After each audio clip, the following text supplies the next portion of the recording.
Welcome to The Explainer. Today, we're exploring a deeply fascinating and honestly a highly manipulative phenomenon in modern relationships. We're going to look closely at the underlying psychology of toxic romance and discover exactly how a connection can go from an absolute dream to an emotional nightmare. We're going to completely decode the timeline of what we call the fairytale trap. Okay, let's dive right into this. I want you to ask yourself, have you ever been swept completely off your feet by someone new, only to have the rug totally pulled out from under you just a few months later?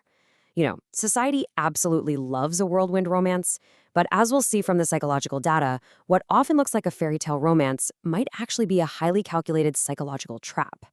To really understand how this works, we have to look at the timeline chronologically.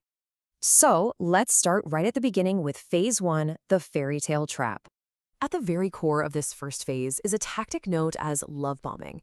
Now, as a manipulation tactic, it basically involves showering a target with excessive attention, affection, and gifts.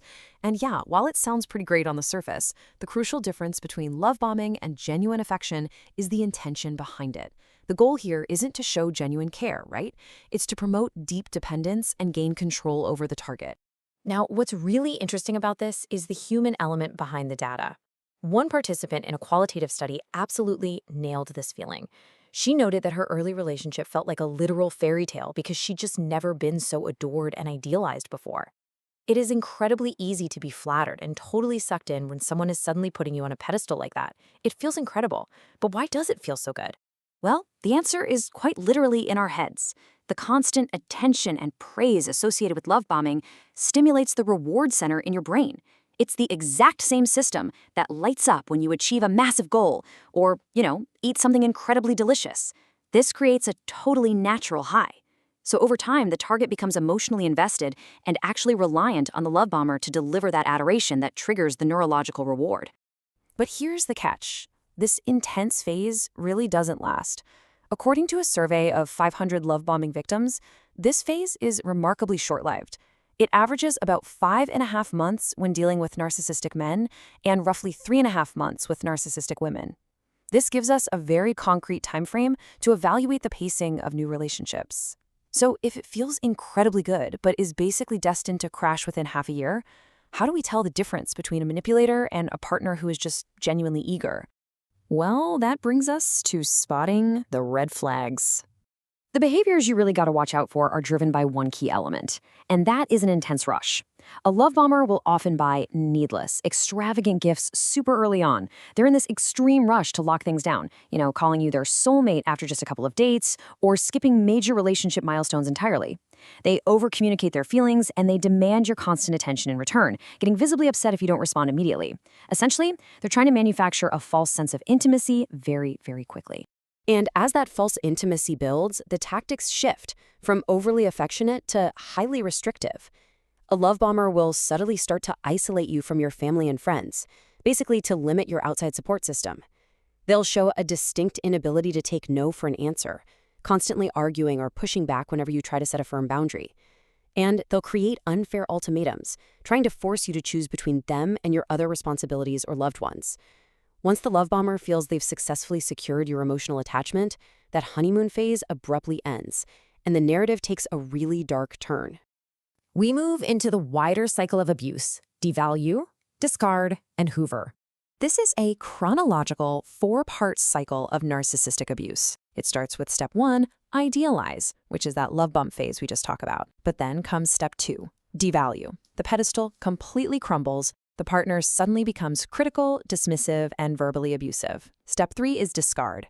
Once the target no longer serves a purpose, the manipulator just abruptly ends the relationship and pulls away emotionally. But unfortunately, it rarely ends there. Which brings us to step 4, hoovering. And yeah, it's actually named after the vacuum brand, and for a very good reason. Hoovering is a deliberate, manipulative tactic used to literally suck a person back into a destructive relationship just as they try to step away. It is all about reasserting power and control so they can restart that exact cycle of abuse we just walked through. So, how do they suck you back in? They use very specific hoovering tactics. They might apologize for past wrongs, but somehow carefully shift the blame right back onto you. They might use your friends and family to indirectly reach you if you've already blocked them. They'll gaslight you, trying to make you question your own reality. But perhaps the most insidious tactic of all is the sudden manufactured crisis. They might actually fabricate a medical emergency or a mental health crisis, specifically to exploit your empathy and force you to respond. Understanding these dark tactics is absolutely vital, but it's equally important to know what a healthy dynamic actually looks like. Let's look at genuine love versus manipulation. And this brilliantly illustrates the stark contrast between the two. Love bombing is fast, intense, isolating, and demanding. The manipulator is rushing for control. Genuine love, on the other hand, is a much, much slower process. A genuine partner wants to get to know you over weeks and months. They're consistent, they're curious about you without feeling entitled to your time, and honestly, most importantly, they respect your boundaries when you say no. You know, part of the reason we fall for love bombing is because movies and television have kind of lied to us. Entertainment conditions us to expect these dramatic, immediate fireworks. But entertainment is designed for drama, not to educate us on healthy relationship dynamics. Genuine love isn't a massive explosion. It's a kindling. It's a slow burn that just grows brighter and warmer over time.